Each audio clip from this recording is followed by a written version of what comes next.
Muy buenas tardes a todas, a todos ustedes, bienvenidas y bienvenidos sean.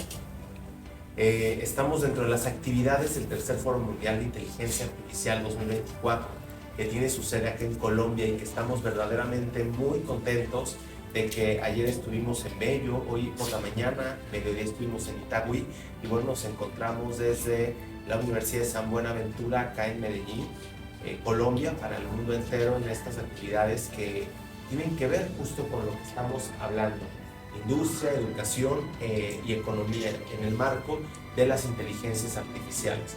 Me gustaría pedir al doctor Bernal, que es nuestro presidente del claustro y que ha sido testigo de todos estos trabajos y las jornadas, un poquito la percepción de cómo ha visto este foro. Bueno, un saludo muy especial para todos estos amigos que están asistiendo a este Tercer Foro Mundial de Inteligencia Artificial. Hemos tenido la oportunidad de compartir con excelentes pedagogos, con personas que trabajan en el campo de la industria y también en el campo de la economía. Se ha dado la facilidad para que un grupo de estudiantes, tanto de la Universidad de San Buenaventura como de la Universidad Marco Fidel Suárez, escuchen a los ponentes qué piensan sobre esto de la inteligencia artificial. Y hemos llegado y hemos coincidido todos, tanto los expositores como los panelistas y el doctor Eduardo, que lo más importante es aclarar lo que significa verdaderamente la inteligencia artificial. Es una herramienta que llegó y que todos debemos estar preparados para manejarla. Pero lo más importante es, que se viene diciendo, la sabiduría por parte del docente para transmitirla a sus discípulos y sacarlos del error en que muchos de ellos se encuentran, e inclusive, por qué no decir, los mismos docentes. Esto de la inteligencia artificial no tiene por qué angustiarnos, no. Debemos angustiarnos cuando no conocemos de qué se trata. Algunos piensan que la máquina va a suplantar, a acabar con el hombre. No olvidemos que es el hombre el que la está construyendo. Y solamente podría acabar si dentro de su organización da ese chip especial para que termine con él. De lo contrario, no. El error simple y llanamente se produce cuando el que está trabajando, digitando, es el que lo comete. La máquina simple y llanamente lo permite. De tal manera, mi querido presidente y rector del Corporativo Educa, para mí ha sido un verdadero éxito. Y ha sido un verdadero éxito porque creo que la mejor forma de poder hacer educación de calidad es con este tipo de eventos. Si nosotros como docentes no nos capacitamos, es muy difícil poder llegar a nuestros alumnos. No hay que olvidar nunca que estamos trabajando con estudiantes del siglo XXI. Y hay docentes que se les olvida que no pueden ser personas del siglo XX si continúan transmitiendo conocimientos. Yo sinceramente, doctor, una vez más, en esta universidad que nos acoge con tanto cariño y donde nos encontramos con gente tan valiosa como ustedes, le felicito, porque se están rompiendo fronteras, porque no solamente nos quedamos en determinado país o en determinadas ciudades. Hoy el corporativo ha llegado hasta Colombia, como bien lo dijo nuestro rector, empezó acá en Medellín, seguimos a Bello, Itagüí, terminamos en Medellín, mañana empieza ya el nuevo periplo en la ciudad de Montería y posteriormente finaliza en Santa Marta. De tal manera que, ahí sí como dice el adagio popular, hoy desde aquí, mañana desde cualquier parte del mundo. Felicitaciones, doctor, y un abrazo para todos ustedes y gracias por estar con nosotros.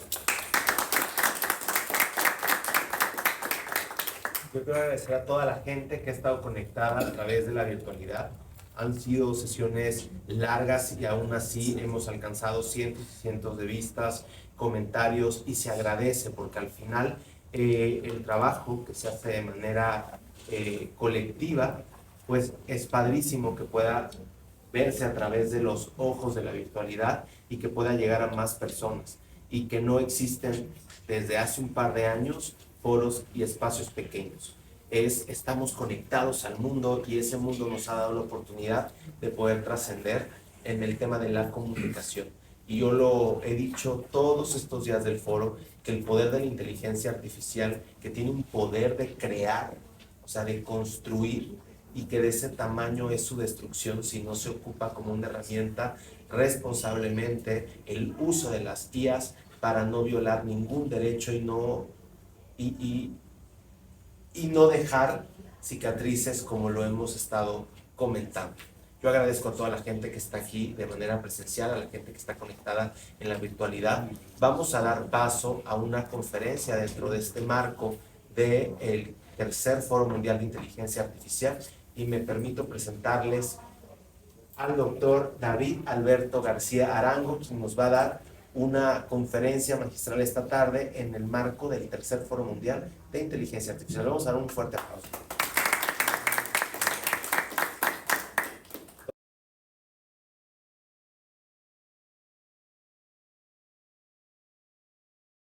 Bueno, no, un placer estar acá en este espacio.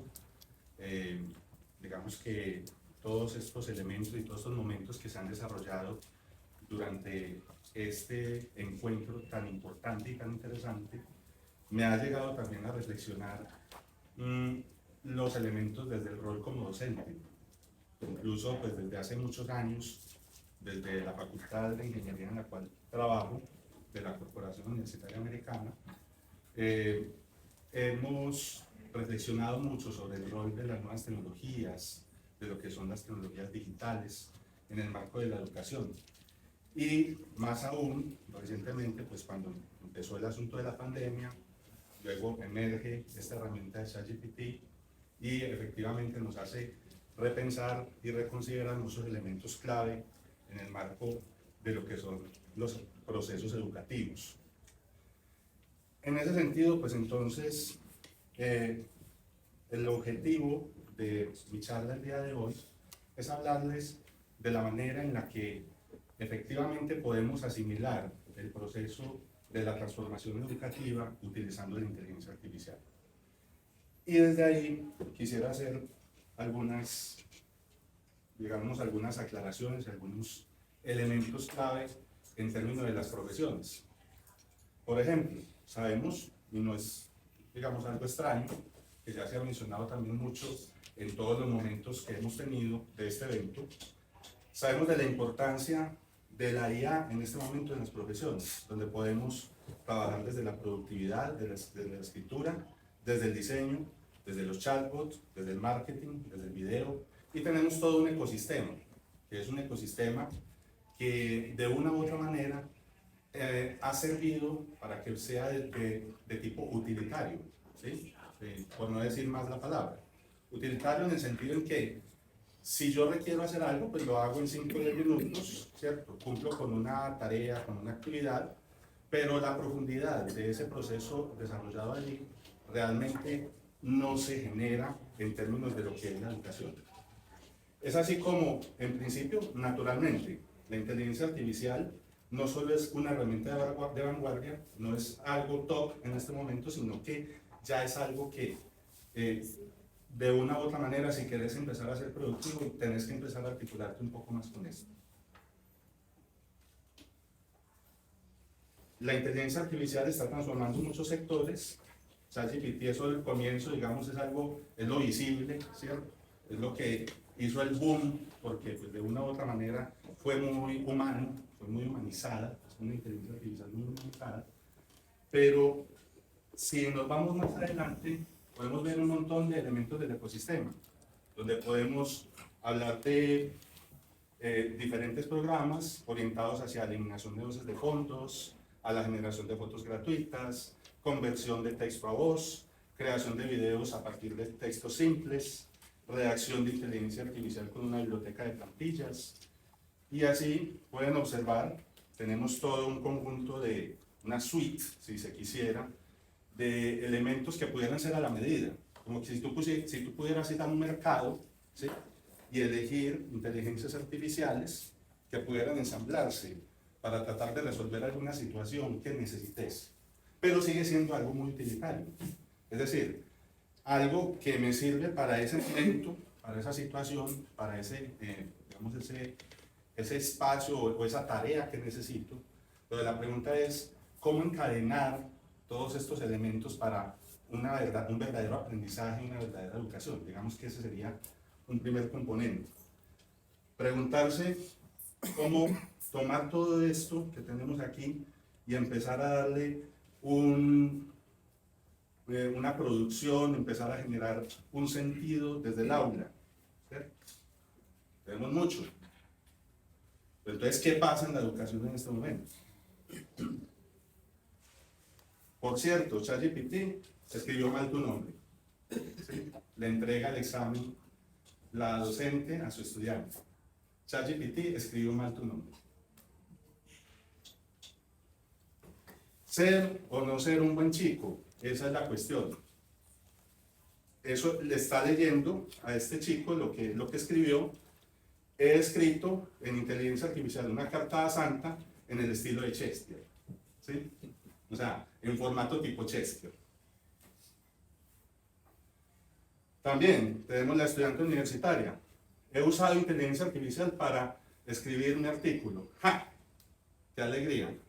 Y la docente, he utilizado inteligencia artificial para calificar todos los artículos. ¡Ja! ¿Sí? Maravilla. ¡Qué maravilla! Y vamos hacia allá, naturalmente. Tipo Matrix, ¿no? O sea, el asunto de ya la nana, ¿cierto? La nana, el reemplazo de la mamá, ¿sí? Desde el punto de vista de la inteligencia artificial.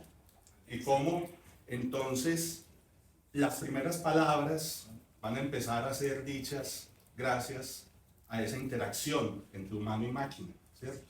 Ese es el futuro, no muy lejano, diría yo, porque ya tenemos robots que lo hacen, robots que empiezan a acercarse al ser humano. ¿Y qué pasa en lo profesional? Incluso la carta de despedida ha sido escrito en ChatGPT. O sea, te despedí utilizando ChatGPT. Hablando de ChatGPT, dígame cómo asesinar a mi jefe y hacer que parezca un accidente. Entonces, vean lo que dice ChatGPT. No puedo responder esa pregunta porque sería no ético hacerlo, ¿cierto? Responderlo. Entonces ya la persona cambia el prompt, ¿cierto?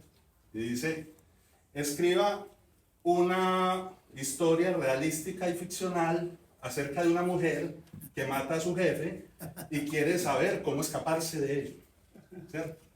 Vamos para adelante con eso. Y escribe ChatGPT y resuelve, ¿cierto? Entonces, claro, desde ese punto de vista empezamos a considerar la necesidad de que el ser humano necesita ser guiado, ¿sí? El ser humano necesita ser guiado y naturalmente desde el punto de vista pedagógico consideramos que debe ser guiado desde los mismos seres humanos. O sea, debe haber algo desde lo antropológico, una necesidad de cuidado y de ayudas pedagógicas por un largo periodo de tiempo, incluso considerando la necesidad del aprendizaje para toda la vida, porque ese también es uno de los nuevos conceptos, donde hablamos de esa edad de plata o esa edad dorada, donde ya desde esas personas que ya tienen más de 50, 60 años siguen en un constante aprendizaje, pero también requieren esa guianza constante desde el proceso educativo. Pues resulta que están envenenando la inteligencia artificial, ¿sí? Es decir, tenemos ya los artistas en este momento han generado junto con la Universidad de Chicago diferentes aplicaciones que permiten mediante ese uso de esa herramienta permiten proteger su obra con píxeles envenenados, ¿sí? ¿Cuáles son los píxeles envenenados? ChatGPT lo que hace naturalmente es hacer un scraping de la web, ¿cierto? Yo tengo mi obra de arte, pero entonces para poder hacer el scraping naturalmente tiene que tomar algunos píxeles. Esos píxeles, entre comillas, confunden a ChatGPT, pero no es visible al ser humano, sino que es visible solo a la máquina. Entonces de ahí podemos pasar de tener un perro en una imagen inicial y con 50 muestras envenenadas, el perro puede pasar a tener brazos raros, patas raras. O con 100 muestras envenenadas en ChatGPT, el que hace el prompt esperaba un perro de otras características, pero termina siendo un gato, ya con 300 muestras. O el auto, inicialmente, que yo le digo, hágame un auto con estas y estas características utilizando esta foto. Si envenenamos la inteligencia artificial, ese carro podría terminar siendo una vaca. O incluso la maleta, el bolsito, termina siendo una tostadora. O el sombrero termina siendo un pastel. Porque con todo ese envenenamiento de los datos, finalmente se puede trastornar todos los elementos de la inteligencia artificial. Y en ese sentido, por ejemplo, tendríamos arte conceptual que termina siendo arte abstracto o arte tipo cartoon impresionista. Entonces ahí tenemos una situación intrigante, en tanto la misma inteligencia artificial se está envenenando a sí misma. De hecho, es tanta la data que tiene que consumir la inteligencia artificial que ya tiene que producir sus propios datos para poder seguir corriendo. Es decir, debe haber ya un proceso de canibalismo de datos. ¿Sí?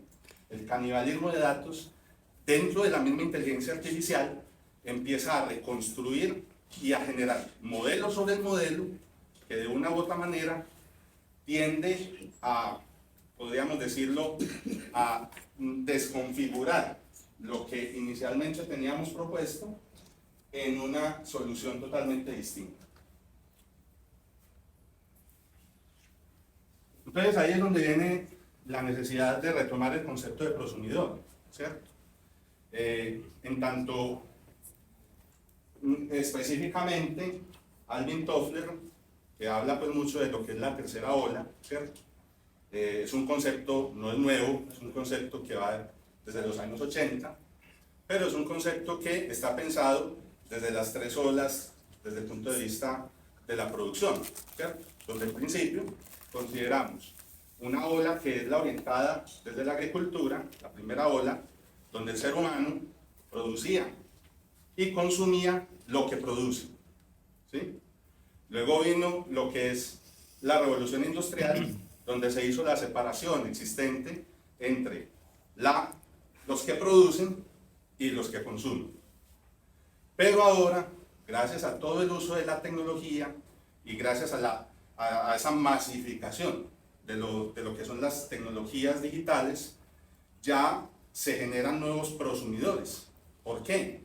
Porque tenemos, por ejemplo, el TikToker, tenemos el YouTuber, que es capaz, con un simple trino, con un simple TikTok, es capaz de modificar la moda, el mundo de la moda, por ejemplo.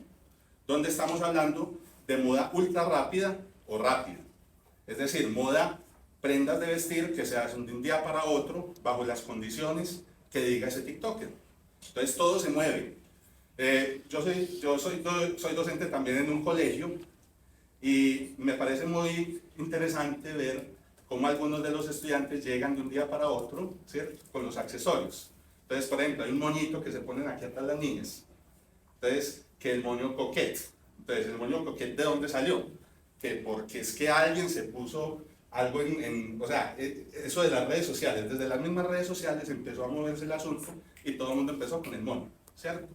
Entonces, desde ahí empezamos a considerar que efectivamente, incluso desde los inicios, éramos prosumidores. Naturalmente, desde la revolución industrial ya se genera la división entre consumidores y prosumidores, perdón, consumidores y productores, y ahora, digamos que se podría pensar que a nivel educativo es menester considerar la inteligencia artificial como una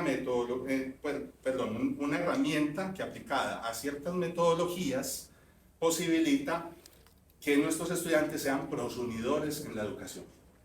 Es pensar el concepto de prosumidor desde el punto de vista educativo.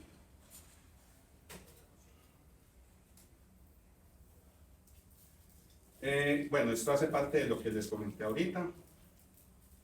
Entonces, tenemos algunos aspectos de prosumidores y consumidores, son más de definición, donde los prosumidores tienen un rol específico muy diferente en la economía, en la participación, en interacción con la empresa, en generación de contenido, en empoderamiento y en impacto en la economía, donde naturalmente el rol es más activo. Los prosumidores tienen un rol mucho más activo en el proceso, mientras los consumidores naturalmente son muy pasivos en el proceso de que esperan a que les llegue y les llegue una información en el caso educativo.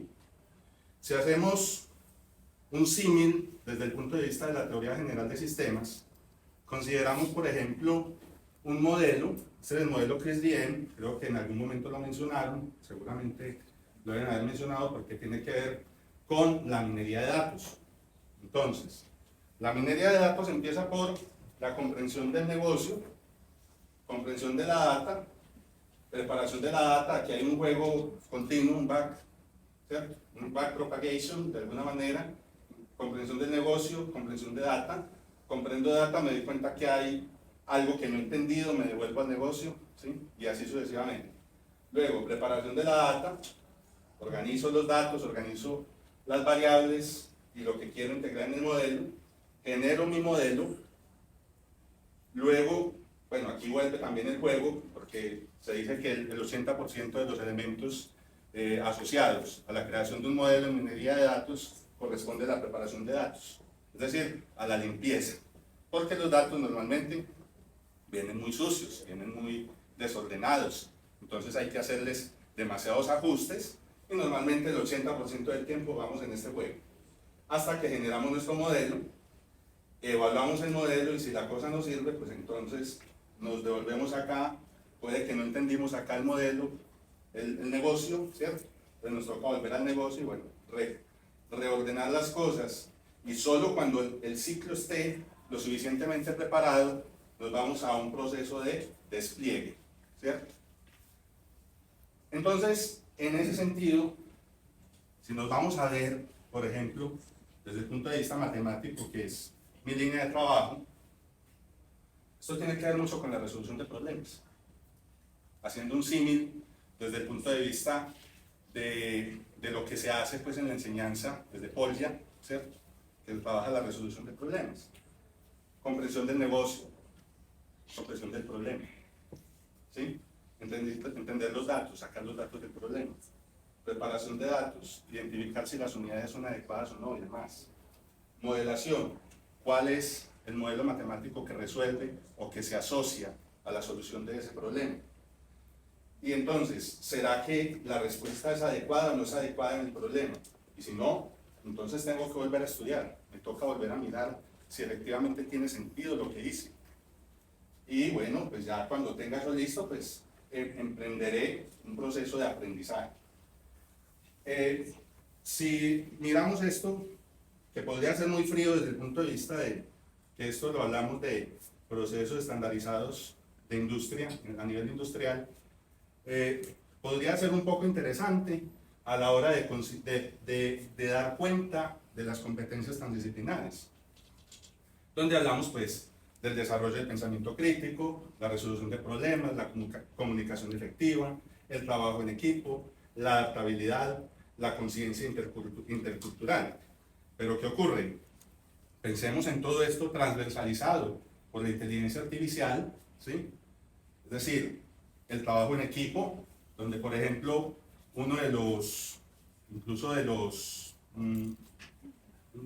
límites esperados de la inteligencia artificial es que sea una IA colaborativa, ¿cierto? O sea, no es solo generativa, sino colaborativa, donde de una u otra manera yo me siente en grupo y tengamos ahí una inteligencia artificial que empiece con nosotros a discutir respecto a la solución de una problemática, ¿sí?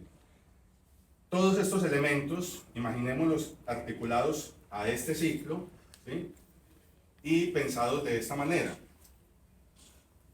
considerados desde un dominio un dominio inicial denominado variables independientes, dominio final, variables dependientes, donde aquí pues entonces habrá un elemento de una causa, si lo quisiéramos decir, un efecto, y cómo entonces hacemos una migración del concepto dinámico del mundo desde una variable independiente hacia una variable dependiente. O sea, básicamente así funciona el modelo.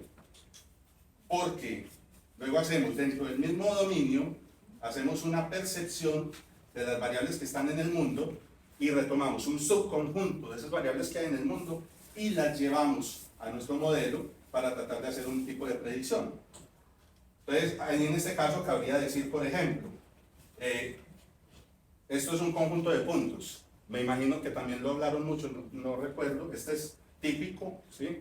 Tiene que ver con un conjunto de datos que se llama iris, ¿sí? Quien de pronto ha trabajado un poco con la inteligencia artificial conoce el dataset de iris.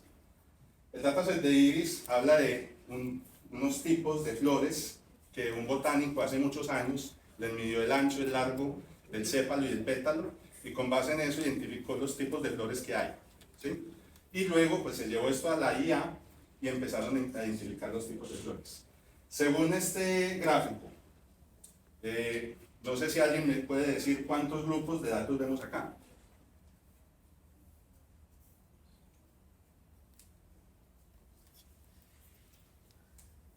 Grupos, agrupaciones visibles, 2. El profesor Giovanni nos dijo directamente, son 2. Claro, inmediatamente uno identifica un grupo acá, ¿cierto? Y otro grupo acá diferente. Naturalmente, cuando ya uno le pone las características y pinta, dependiendo del tipo de categoría, identificamos que ya no necesariamente son 2, sino que efectivamente el señor, el botánico, clasificó 3 tipos de flores.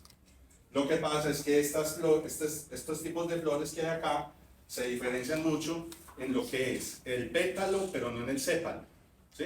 Entonces eso hace que se encuentren esos grupos de una forma muy cercana entre sí. Ahora, esta representación lo que permite ver es cómo, de una u otra manera, hacer un prompt sin comprender la profundidad de lo que ocurre en el fenómeno, nos puede llevar a decir que solamente hay 2 grupos de datos cuando realmente hay 3. Confiar demasiado en el prompt implica que si no reconocemos lo que hay en profundidad en el contexto de aquello que estamos haciendo, pues seguramente nos quedaremos con una sola mirada. Ahora, si a esto le agregamos otra dimensión, entonces ya la representación cambia. Estamos generando una representación que aquí se está dando en 2 dimensiones, aquí ya estamos hablando de 3 dimensiones porque estamos hablando de 2 variables, el largo y el ancho del pétalo, pero estoy también hablando de la clasificación, esa es otra variable, 3 dimensiones. Y si incluyo otra variable, que es el tamaño, ¿sí? El tamaño del sépalo, entonces vamos a ver puntos más pequeños y puntos más grandes dependiendo del tipo de elemento, del tipo de flor. Entonces, aquí ya estamos hablando de 1, 2, los colores son 3 dimensiones, 4 dimensiones por el tamaño del círculo que tenemos ahí. Entonces ahí es donde dice, bueno, ¿por qué no considerar ese CRISP-DM, ¿sí? Pero ya orientado a la educación, ¿cierto? O sea, pensar en una inteligencia artificial cruzada, ¿sí? O que cruce todo el proceso en educación a través de la solución de problemas. Y ahí entonces cobra especial importancia lo que es el dispositivo transductor, que es un componente que se trae desde la ingeniería y que se puede utilizar a nivel educativo, donde el dispositivo transductor nos permite, como bien sabemos, por ejemplo aquí tenemos dispositivos transductores, en tanto hay un paso de lo energético, ¿sí? De unos pulsos energéticos que son visibles. Y cuando en este momento estoy hablando y hablo a nivel de sonido, entonces internamente este aparato tiene un dispositivo transductor que transforma ese sonido de alguna manera en un componente electrónico, algo eléctrico, que tiene luego un significado más allá con las personas que están en el otro lado. Los dispositivos transductores pensados en educación estarían orientados hacia eso, hacia la generación de un diálogo entre los elementos del proceso y los sujetos que hacen parte de él, donde podríamos pensar en líneas de formación. Esto es a nivel pues, de la Facultad de Ingeniería, lo digo que es un estudio que se ha hecho desde la Facultad de Ingeniería, el modelo operativo de gestión del conocimiento, donde vemos que hay unas líneas de formación, unos proyectos que relacionan estudiantes y programa, proyectos institucionales que desarrollan el programa con el proyecto educativo, y el proyecto educativo con los docentes se articula en los sílabos, donde esos sílabos y todas estas líneas, que son los elementos transductores, podrían ser orientados desde el punto de vista de la inteligencia artificial y pensados desde lo que se denomina esta aplicación del CRISP-DM, pero desde el punto de vista educativo. Entonces, en ese sentido, pensemos, por ejemplo, en que la comprensión del negocio, no pensado negocio, la educación como negocio, sino el negocio desde el punto de vista del modelo educativo, desde el punto de vista de lo que es el proceso de enseñanza, ¿sí? Esa comprensión del negocio, una cosa es lo que hace el consumidor y otra cosa es lo que hace el prosumidor. El consumidor identifica los problemas, ¿sí? O áreas de mejora. Por ejemplo, a los estudiantes los ponemos a hacer una autoevaluación o una evaluación del programa, ¿sí? El estudiante aquí es consumidor. En tanto, el estudiante es una persona que dice que hay una dificultad, pero no hay una relación activa desde el punto de vista de cómo contribuir con insights, ¿sí? Y conocimientos sobre las necesidades y desafíos en el ámbito educativo que pueden abordarse con inteligencia artificial. Es decir, ¿por qué no pensar en la inteligencia artificial como una forma entonces de que nuestros estudiantes, ¿sí? Empiecen a pensar los procesos, los modelos, todo lo que tiene que ver con la educación desde un rol mucho más activo? Porque esa puede ser una forma de que el estudiante se anime a hacerlo. Por ejemplo, hablamos mucho de la educación invertida, ¿sí? O flipped classroom, donde ponemos un trabajo y esperamos a que el estudiante de alguna manera llegue y empiece a desarrollar cosas y avanzar. En términos generales es así. Pero, ¿qué pasaría si entonces a eso lo aunamos con la inteligencia artificial y el estudiante, entonces, ese flipped classroom le empieza a dar mucho más sentido utilizando la inteligencia artificial? Naturalmente que eso requiere también un seguimiento, requiere una comprensión, digamos un acercamiento mucho mayor de parte del docente con el estudiante, y requiere también un empoderamiento que no se lo hemos dado a nuestros estudiantes. Vemos cómo los mejores espacios o los espacios donde hay mayor posibilidad de ser consumidores son estos, en los cuales nos podemos sentar, podemos dialogar, donde podemos de una u otra manera hablar en nuestros diferentes pensamientos, en nuestras diferentes formas de ver el mundo. Eso sería ideal, ¿sí? Pero naturalmente muchas veces el estudiante se cohíbe en esos espacios y posiblemente la inteligencia artificial sea un primer elemento empoderador para que el estudiante se pueda acercar un poco más hacia la posibilidad de dialogar con el docente. Seguimos con el asunto de que el docente pues está sentado en el conocimiento, ¿cierto? Pero diremos que lo de la inteligencia artificial está empezando a mover un poco esa silla, ¿cierto? Entonces, ¿por qué no empezar a aportar desde el prosumidor? Entonces, pensemos en lo siguiente. Estos son modelos de inteligencia artificial aplicados y utilizados que se pueden trabajar con diferentes programas formativos. Por ejemplo, esto se llama Orange, es un software que trabaja algoritmos de inteligencia artificial, donde lo único que tengo que hacer es ensamblar los diferentes nodos para poder generar un modelo. Aquí, ¿qué es lo realmente importante? El manejo del software no es difícil. El manejo del modelo y la elección del modelo no es difícil porque no hay que programar una sola línea de código. Lo realmente interesante ahí es el problema que se tiene que pensar o la forma en la que el futuro profesional tiene que concebir el modelo, ¿sí? O sea, comprensión del negocio, comprensión de los datos, luego tiene que hacer la limpieza de los datos, luego tiene que hacer el modelo y evaluar el modelo y desplegarlo. Entonces empieza, que quiere hacer una clasificación, Random Forest, aquí lo puede hacer, Logistic Regression, trabajar con Twitter, aquí lo puede hacer, nubes de palabras, ¿sí? Empezamos aquí, esto, clasificación por clúster jerárquico. Entonces, incluso reconocimiento de imágenes se podría trabajar. Lo he trabajado directamente con estudiantes de marketing, ¿sí? O sea, estudiantes de programas de mercadeo. Y esos estudiantes han visto cómo, de una u otra manera, empieza a darle sentido lo que es la inteligencia artificial aplicada en los espacios profesionales que eventualmente podrían tener. Y ya, pues como para cerrar, tenemos entonces que esto que se hizo, esto que se piensa, estos roles que se piensan desde el espacio educativo, se pueden trasladar al espacio de las empresas y las organizaciones. Es decir, pasar del estudiante al profesional bajo estas concepciones del prosumidor. A manera de conclusión, de una forma pues naturalmente ya muy personal, si la educación pretende integrar la IA, debe considerar a sus estudiantes como prosumidores, no solo desde el aporte a la transformación del sistema educativo, sino pensarlos como profesionales que transformarán su entorno profesional, valga la redundancia, desde una mirada sistémica, compleja y transdisciplinar.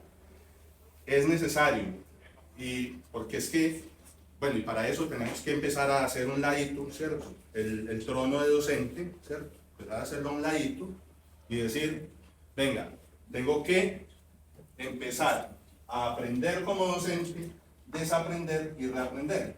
Porque si no, aunque sea un docente muy versado, terminaré siendo un analfabeto del siglo XXI. Muchas gracias.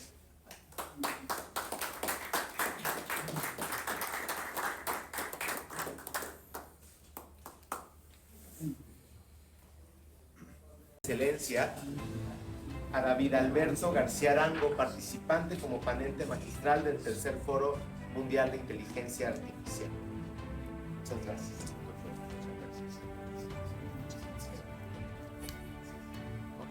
gracias.